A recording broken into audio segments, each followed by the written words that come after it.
I just had the whole revelation of, oh Lord, that is what I was called to do. Yeah. That is what I was called from the very point of being born, was to worship you. And it was like this light, and I just had peace. Between the Grooves is hosted by James Curtis, music director and morning man in the Greater Toronto Area on Joy Radio, and Aisha Woods, Grammy-nominated singer, songwriter, and musician. Together, they talk with artists and industry insiders to discover our connection between music and faith. You can connect with us on Facebook or Twitter at Between Grooves. Now, here's James and Aisha.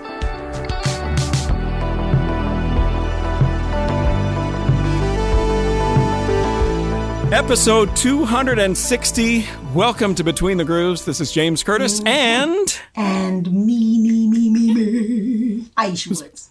That was kind of a letdown. It wasn't as dramatic as I thought it would be, Aisha, but that's okay. That's okay. We can work with that. We can work with that.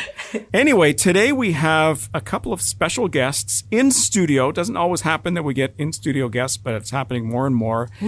Privileged to have Rob and Jody Reed coming in studio to chat about their ministry and what they've been up to. They recently came up with a song called Holy Revolution. So I want to make sure we do get a chance to chat about that for a sec as well. But I just really wanted to find out more about them, how they got involved in ministry and what life has been like for them. Everybody has a different story, and I wanted to hear theirs. Yeah, sure. I'm looking forward to them dropping some wisdom on us. I know they've got quite a bit of it under their belt. There's a rumbling. There's a train on the edge of this town. Yeah. So, Rob, you are here with your wife, Jody, and you guys have been in ministry for some time, I guess. We've been. Yes, sorry. I was going to ask you to share what you've been doing, because I know you guys have or currently still have a ministry called Holy Worship, and obviously you've released a song, which is probably something new for you as well. So I'd like to learn about that whole process. It is. Well, we have actually been saved for 25 years. So I was really into my mid-age by that time. I was 46. So apparently that's very rare. But either way, we did have a head-on collision with the Lord, and we were playing the bars, and that's what our life was traveling everywhere. And we did for 15 years. We did it as a duo, and we had different bands, different members. But most of the time it was just Jody and I, with lots of lights and computers and lots of sound equipment, and we did it. We tried to make people drunk in the bars. That was our job. And now spend their money on booze, right? Spend their money on booze, and now our job is to get people drunk in the Holy Ghost. So, I heard that. Yeah. So I mean that it's a funny transition, but it's been a ride, really. And so yes, we kind of like the idea of holy worship, but seemed a little pretentious to say H-O-L-Y. Right. So the other word came up, W-H-O-L-L-Y. And what was the transition like? Like, was it an abrupt thing or? Always abrupt. Really? Always abrupt. It was, well, we just kind of, we met this guy. This guy said to me, I met him in a music store in Kingston, and he said, I'm going to come out and hear you. I'm a pastor. I'm going to come out and hear you. And I'm like, yeah. Like that's going to happen. But that was my negativity in those days. And sure enough, on Saturday night at 10:30, I said to Jody, he's coming here. She didn't meet him yet. And I never forget it. I saw him walk in the front door, and it was a big bar. It was like 400 to 500 people. And we were there by ourselves making all kinds of noise. And he walks in the bar, and I said, he's here. And Jody turns to me. She sees that the next song is Honky Tonk Woman, by the Rolling Stones. And she says, you can't sing that song with him here. She turns right to me, like the conviction came on her right away. Hey Jody? And you said to me, you can't play that song. I'm like, of course, being a stubborn man, I just said, hey, that next song is up. We're going into it, And it kicked it in, and away we went. And then we went and sat with him, and he was such a gracious guy, and he was a cool guy, I'm glad that God sent a cool guy, because if he had been all straight, I don't think I would have accepted it. But he had been a secular musician. He had a little goatee. You know, he was a really cool guy. The whole lingo thing between us was really working. And then he said, hey, why don't you come to breakfast with us tomorrow and we'll come to our house? And we said, sure. And he said, I'll bring my car. I'll come to the motel at 11 o'clock in the morning. You guys can follow me. And we followed him. And we followed him out of town, over these hills, past these farms. And I thought, oh man, we're going to some kind of cult or something. Something weird is going on. But sure enough, it was just a beautiful farmhouse, and they were so accommodating, so welcoming. And Jody, tell what happened when we had breakfast. Just this one spot was just, to me, I'll never forget it. And even though it's 25 years ago, it seemed like a minute ago. It was a very powerful time, and I know that we were sitting and they had joined hands to pray. Which was unusual. Which was unusual for us, right? So, and I was like already thinking, I want to be here 1 hour and I want out of here. I was very angry. I was very, I actually was in a place where I was just at the end of, like, even with being in the bars and everything, I had lost my identity basically, and I didn't really know who I was anymore. Did you have a signal with Rob on, after an hour, if I give you the signal, we're leaving? Like, we got to go? Like, we have an appointment or something? We were getting to, like, I was like, this is an hour, right, Rob? Because then we're going, and so this is it, right? Yeah. But all married couples have that, just so we're clear. Yeah, she was adamant about it. I was 1 hour, adamant. we're out. And so I remember that we, they said, well, we're going to join hands and we're going to pray. And as they prayed, they were thanking God for bringing us there. And all I can tell you is that there was like an electricity that came through my arms, and they went through both arms, and it hit my heart. And when it did, my heart exploded. Like, it felt like my heart that was so hard, that was so, like, it was callous, so, yes. And it just broke. Like, my heart broke open, and I started to cry, and I cried for 8 hours, just releasing. And so it was the most powerful time. Yeah. And from that point on, I accepted Christ as my Savior and asked him to forgive me. And he came in, and by the Holy Spirit just flooded my life, and joy started to come up after all the pain and the, everything just started coming. And how long was breakfast? 10 hours we were there. Wow. 10. Wow. Wasn't just breakfast, but Ministry. oh my. And when Jody said, she said, I can't do this anymore. I can't sing in those bars anymore. I can't do it. The gentleman the pastor, the cool pastor, he said, come on upstairs. And he, of course, in those days it was VHS. Boom, he pops it in. And he said, I just want you to see this. And it was a video from Hillsongs. It was called God is in the House. And we didn't know anything about anything, right? Of course. And as soon as Darlene Zschech came on the platform, what did you say, Jules? She came out and she put her hands up in the air. And when she did, I just had the whole revelation of, oh Lord, that is what I was called to do. Yeah. That is what I was called from the very point of being born, was to worship you. And it was like this light, and I just had peace, like shalom peace of God just flooded me, and I just knew that everything's going to be okay. Yeah. Everything's going to be fine. So we feel like Darlene Zschech, we just feel such a warmth for her because the other thing that's amazing about how God set it up was they don't look much different. I mean, Darlene and her, they're both blonde. They're both kind of shorter. They're and so God just, I believe God set it all up because what I remember Jody doing is just pointing at the TV and going, that's what I want to do with my life. And it was just this moment of stop. Yeah, and I had given, at that point, I said to the Lord, I give you my life. I give you my voice. I give you everything. It's all yours. And I just totally gave it to him. And And then when we went back into the bars, what happened? yeah, so when I went to sing a lead, I couldn't sing. It just was not there. But he allowed me to sing. Harmony. The harmony would come. And then until Rob had made the decision that it was time done. to go, right? But I didn't plan that. I just had a lot of peace. I was okay with going back, but I had given it to God. And so I knew that when that was happening, I just knew, and I was just smiling in my heart with him going, I'm okay. And we only played the bars for 6 months after that day.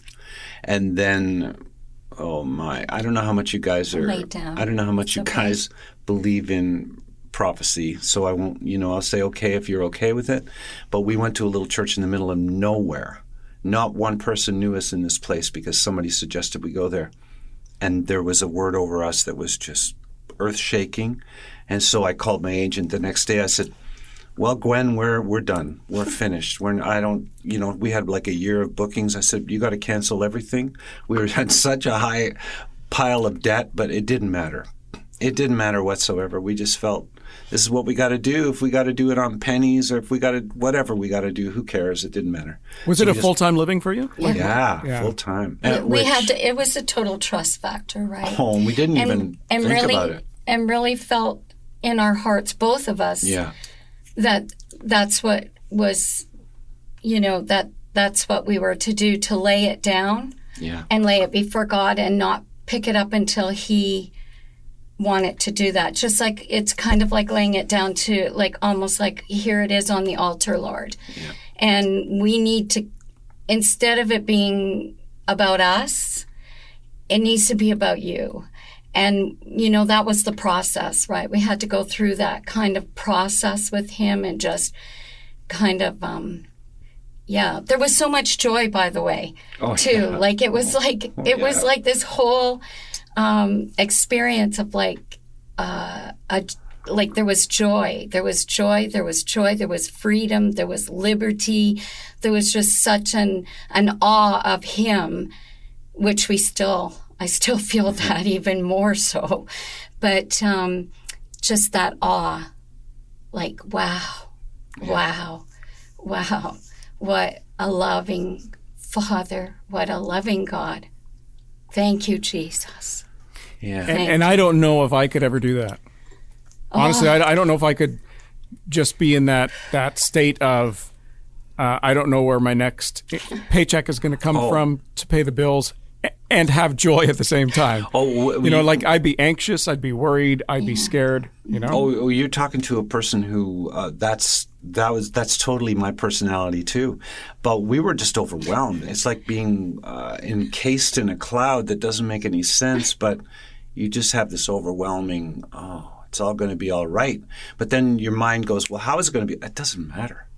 Mm-hmm. And I can't explain it. Mm-hmm. It's like kind of being, during our time in the world, it's like being on drugs in a way.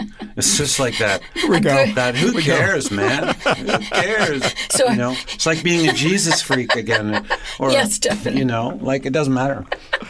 Yeah. I can't believe what I'm hearing. This is awesome. It was like, what wasn't it saying? There's no high like the Most I love High. that. That's a great phrase. And it really is because, there was deliverance and there was healing. We didn't even know what deliverance was. Just a continuation. We didn't know anything. No. We were in a church. We were per se, in anything like that to know. It was just being led by His Spirit. And just watching, when it says that you're born again, it truly is that. Yeah. It's like you're a new creation and you don't know who you really are, but you know who He is and getting to know Him and then getting to know how He sees you in the mess that you're in, but yet He's going to clean it up. He's going to help you to be strong. There was just that assurance, but you didn't know how. I had no idea. No idea. No. And what was really, sorry, if you I don't mean to cut you off, James. Like no problem. You just opened the valve and when it's coming out. But one interesting thing about the music was because I had been playing music since I'm 12 years old. It had been always a thriving thing in my life, and it still is. I had written lots of songs and even tried to write different things. And even though I was introduced a little bit to Christianity before that day and kind of felt like I was being pulled somewhat towards the Lord, I tried to write Christian songs. It was impossible.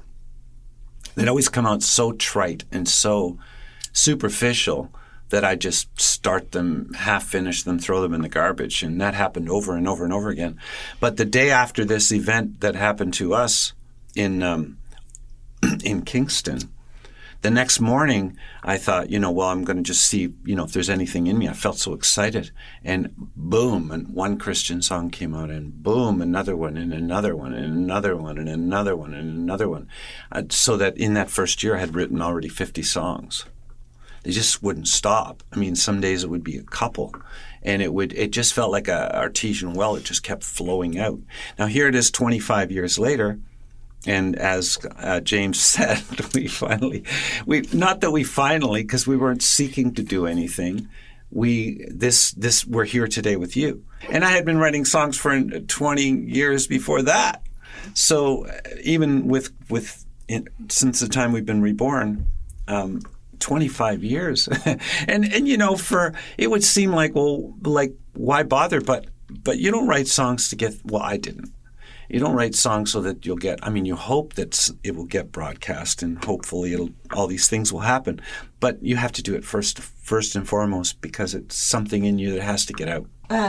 Prior to your conversion, if it were, did you have any background, either of you, did you have any background in the church? Like, did you come up in church, or what was that like for you?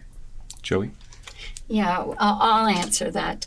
When I was small, I'm the oldest of 6 children, and my parents sent us on Sunday across the street. I lived in a little town just north of Barrie, and they would send us off to church at a little Baptist church that was across. So I always, I had a foundation of believing, I feel like I always believed that Jesus was Jesus and he died on the cross. I believed that, God was God. I knew nothing about Holy Spirit at all at that time. And, I loved God. I loved Jesus, but I just didn't have, I would pray to him, but I didn't have relationship. I had not that relationship. So it was only one way, me asking him to help me, but not a conversation that I have now with him where he speaks to me, Yeah. Sure. Yeah. And I was brought up in a Presbyterian church, so I went to Sunday school probably till I was 12-ish. And then I was allowed to not go there anymore, so that was immediately dropped because I didn't feel any life in there. I'm not sure what it did for me, but I was brought up there. And then, and then of course I'm a child of the 60s. I was born in the 50s, but child of the 60s. So I was a musician in a band, so, drugs and alcohol and all that proceeded that. And after that, when the Beatles got into Maharishi and all that stuff in 67, then that got me into all kinds of Eastern religions.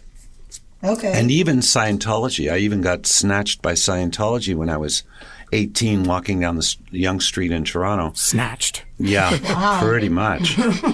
And, interesting how we search. Yeah, I was definitely, and I remember even when I was younger, my brother said, you'd be good if you went to a monastery.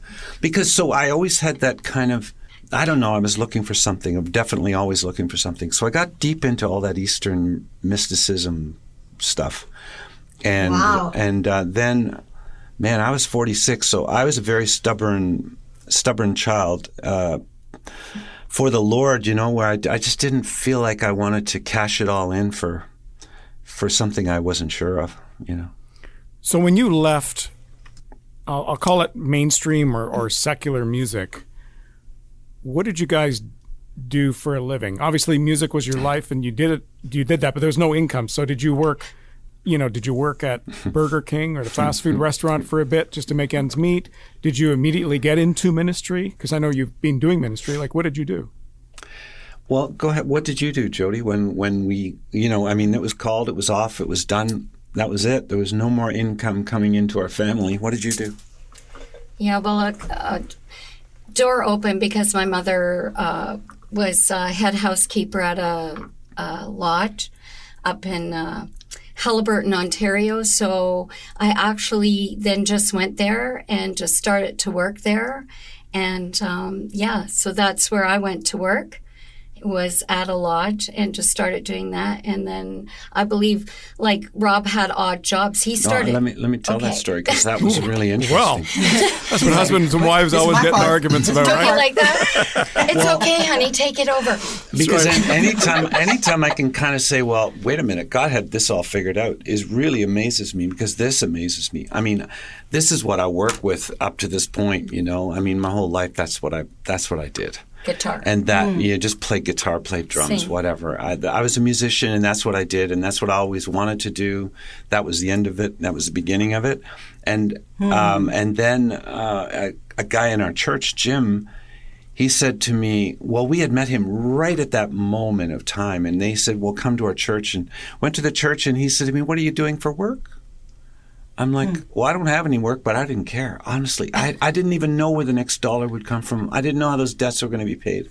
But when Jim said, you want to come work for me, I just felt, yeah, sure. What do you want to do? He said, why don't you come and paint for me? I'm like, okay, I think I could probably paint. I painted a little bit in my life, painted apartments and stuff.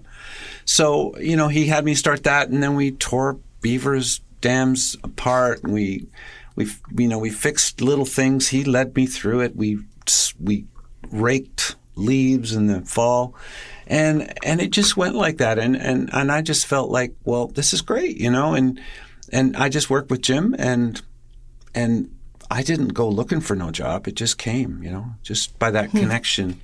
And then in church, he just said to me, what are you doing? And then we got working with another guy named George, who was also in his church, and next thing you know, we were at the Toronto airport, and we saw some wild and crazy things, and that took us into a different stream of the normal church than we would have probably gotten into.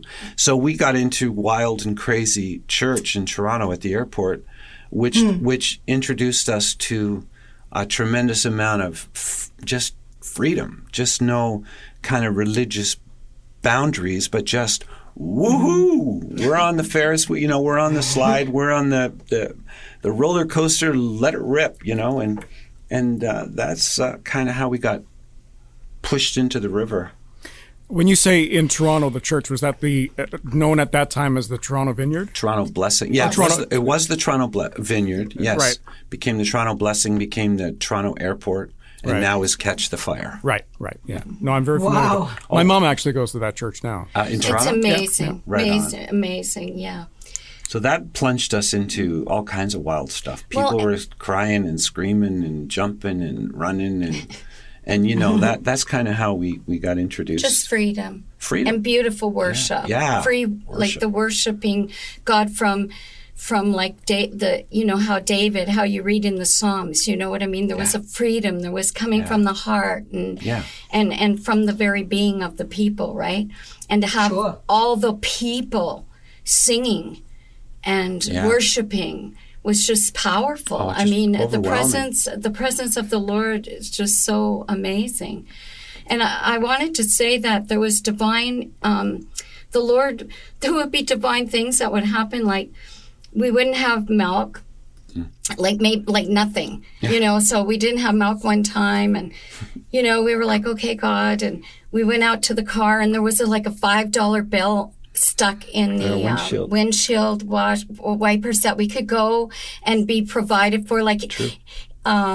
Also, there was fruit and things that would be hanging on our door thing, and we weren't it wasn't like people were knowing anything like that. It was, we knew, and it was signs that God was saying, I am here, I am providing. So take care of you. Yes, and keep trusting, and so that, Literally, our fridge was empty. And we were okay with it. Yeah. It's just so wild. I even as I think back to it now, I think, how did we do that? Yeah. But there was just a sense of, it's going to Trust. be all right. Yeah. I can't explain it. Sure. So. Do you have children, or did you have children at that time? And they were they were older at the time. Yeah. Yeah. Oh, okay, I got you. Yeah. Yeah. They're all out of the house. Or two of them. Two. Yeah. So now you've got a song called Holy Revolution. What prompted you to? I mean, you've got lots of songs. You've mentioned the fact that you've written a lot of stuff since the conversion, since Yeah. that big day, Yeah.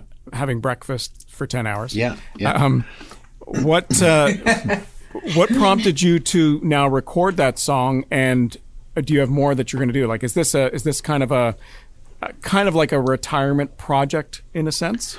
Well, it had been a project of mine since I was 12 years old and the Beatles came out. I mean, that's just something that just caught me right away, and I've done lots of different recordings. But what happened in this song was really interesting because we have a Monday morning prayer group that's happening right now, but I'm missing it today.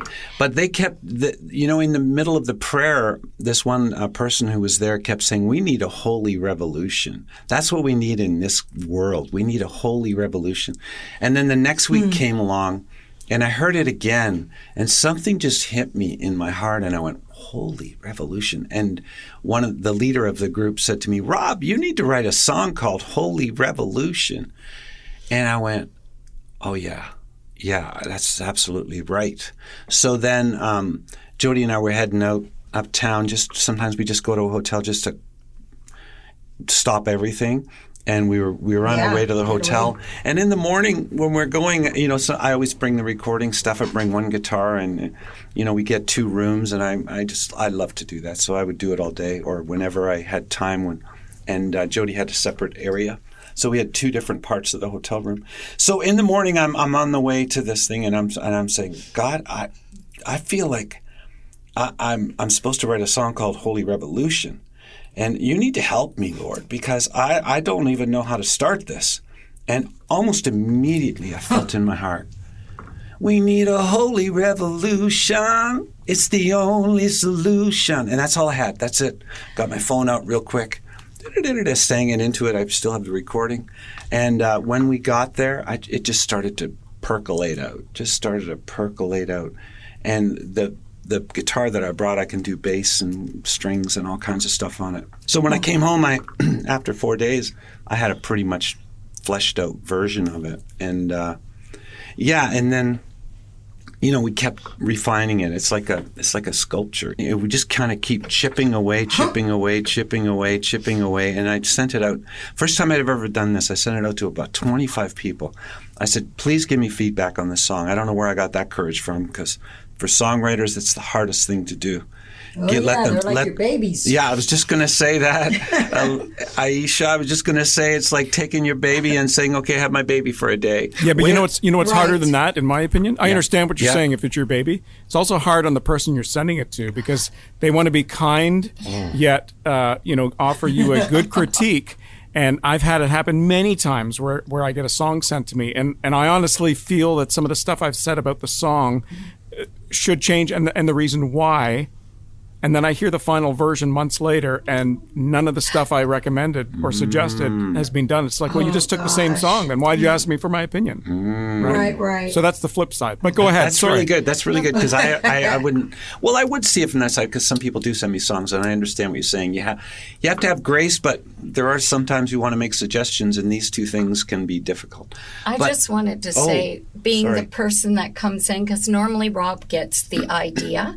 So being the one that has to come in once the baby kind of, and I'm like what you're saying, right? I go like, okay, honey, like I can see what this is, but I don't really get that part. So what can we do? And maybe this, and what about this kind of having this, this sounds like it needs like more drum kind of thing or keyboard or whatever, and then we do like those critiquing where lines are changed, or a whole new a whole new verse comes in or something, right? Sure. So I feel like that's kind of like Yeah. how I've had songs too as well that the Lord has given to me, just songs. But when we work together, that's kind of how we work. And at times that can kind of be hard because, your husband can feel like, wait, you're just being so critical about it. Right. Yeah. And it's like, well, I don't want to be critical about it. Just, I want it to be, how do you say, like you would be doing, like it could be a little better, I Yeah. think. Not that it isn't good now. It's just a couple of little tweaks. Yeah. Right. And there could be a Sure. reason for it, right? Yeah. It's like I've had situations where I've had a guy that does country music as an example, and sending me songs and what do you think? And of course, the intent is for me to play it on the radio. And we're a Christian radio station, but we don't really play country music, and it really doesn't fit the style of the CCM music that we do play. Yeah. So what I've Right. said to him is, well, instead of this song, why don't you write a new song and make it like a crossover song? Oh, yeah. It doesn't have to be full on country. It doesn't have to be full on CCM, but something that can cross over to at least get you the exposure. Because as far as radio concerned, it's just marketing for you, right? Yeah. It's not going to make you tons of money, but it's going to help Yeah. you and help the career and help the music get out there. It's advertising is what it is. So come up with a crossover song. And so when I have songs sent to me, I'm not trying to be critical. Yeah. I'm trying to help. Yeah. And sorry if you took it the wrong way. Yeah, you know it's what I mean? just Right, tough. right. But and as a creator yourself, Rob, Yeah. you getting some constructive criticism like that from a guy like me, be like, well, you can take it both ways. You can be like, look at this guy. I'm not going to send him stuff anymore. All he does is criticize me and, Yeah. and doesn't like my music, and Yeah. or there's always something that's not good enough for him. Yeah. Yeah. And of course I have to look at it and say, well, this is his dream. This is his baby, right? Yeah. And I don't want to Right, I don't want to squash that either. No, it's tough. Yeah. It's tough. Yeah. So when I sent it out to 25 people, I got a lot of suggestions, and honestly, I did consider them all, and it really helped because it helped me to chop some areas out. It started out at 4 minutes, and or 4 minutes and something, and I try. Well, as a creator, you're trying not to put too many clamps on it before. Because one of the things I learned about creating is if you stop it on the way out, it's gone. It's finished. You have to just pour it all out until you feel like it's like a house, until you feel like you got the frame built. And okay, there's no fancy stuff on here, but I think this is going to work. And then start chiseling it out after that. And so it actually went from 4 minutes and something. And I didn't try to do this, but it came out at 3.00 minutes. Which I did not calculate. Honestly, I didn't calculate that. It's a miracle for many others. I just kept shipping it out. And then I looked at it and I went, oh my, it's exactly 3.00 minutes. No way did I calculate that. But it just kept chopping the stuff out that seemed unnecessary, But when do you stop? Because that's the other thing it's with possible. Yeah, with creators Creatives. and you've got a song and you've made it better and then but there's always you go to sleep at night in the middle of the night you get this inspiration like, well, what if I did this and what if I did this and then you send it off to say radio or put it up onto the streaming services and then but I should have done this and I should have done this and then you have the regrets, right? Oh, wonder how Paul McCartney feels about yesterday. Oh, I should have changed that word. Yeah. I think it never ends. I always say to people, songs never Yeah, it finish. It's doesn't. never finished. So would you do a remix of it true. or no? You Gotta just leave move it on. Yeah. You'd spend the rest of your life on the one I song. know. How do you do it, Aisha? Like honestly, when you write a song, when do you know it's ready? I don't think you ever do, because what ends up happening is we end up being our own worst critic. Yeah. And so we'll listen to it over and over again, and each time we listen to it, we're like, man, we would have done this differently, or that, put the bridge this way, or, Yeah. you just have to get to a place of recognizing and understanding that the bones are there, and essentially the message is there, and if that's there, the rest is just like powerful the chorus. Yeah. So what are you guys doing now? As you're retired, I guess. Are you doing anything like the music thing is still obviously an interest and a big focus because you've come up with the song. Is there going to be more of this? Are you just having fun right now? Not to say you weren't ever. No, I get it. We have a lot of different ministry things going on. We lead worship a lot at our home church and also other churches. Next week we're in a church in Hamilton. So we have kind of a network of people now. We didn't go looking for it, but it just so kind of happened. And we go to different churches, different even denominations. And we tend to not tailor the worship too much. We're a little bit for each church, but not really. We don't say, okay, they're going to like this, so we're going to do this. We kind of seem to have developed a flavor, and we just, we don't, like there are some churches which will be totally open to us doing a song for 20 minutes, and will not do that in a more traditional place. We'll keep it to 3 or 4 minutes because we'll just, our hearts, and Aisha, I don't know if this is how you work too, but I mean, wow, when it gets into spontaneous worship or just spiritual improv, which to me means just woof, let it go. Whatever is coming in your heart, sing it out, whatever. I like spiritual improv better. That's a better term. That's a great term. I've actually never heard it before. Rob, Jody, thank you so much for dropping by to chat. This has been a great conversation. Really enjoyed this. We've really enjoyed it too. It's been great for us. We drove down here, and you guys are so friendly, welcoming, and we had a good time. Yes, thank you so much. Rob and Jody Reed on Between the Grooves, and check out their website to find out what they're up to, holyworship.com. Holy is not holy as in my jeans right now. Holy, WHOLLY, worship.com. So right now we're going to listen to some artist advice from our guy, Ben Fuller. Just be honest. It's so easy to cover things up and make it glamorous and make it cool or make it shiny or make it new or try to do these things. Just be honest.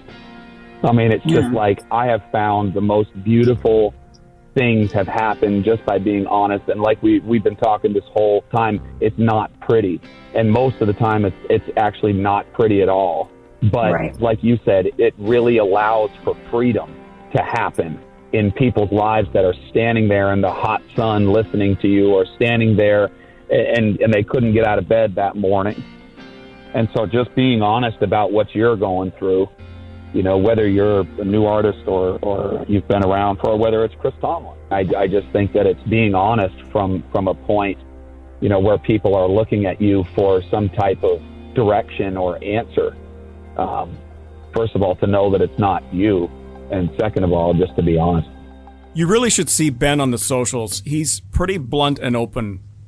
He just lays it out every time. Right. I love that because I don't think we have enough artists that are using their platform with complete transparency.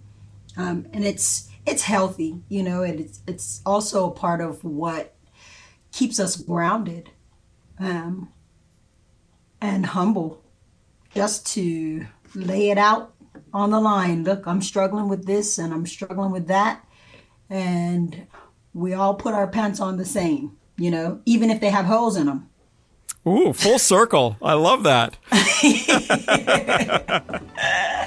Well, that is it for this week, folks. Thanks for checking out Between the Grooves. Many thanks to Ben Fuller for that advice, and many thanks to Rob and Jody Reed for swinging by to chat as well. Don't forget to check us out on the socials and give us a like, follow us, and we would love to hear your comments too. As we release episodes, we'd love to hear your comments and your feedback, and don't forget to share as well.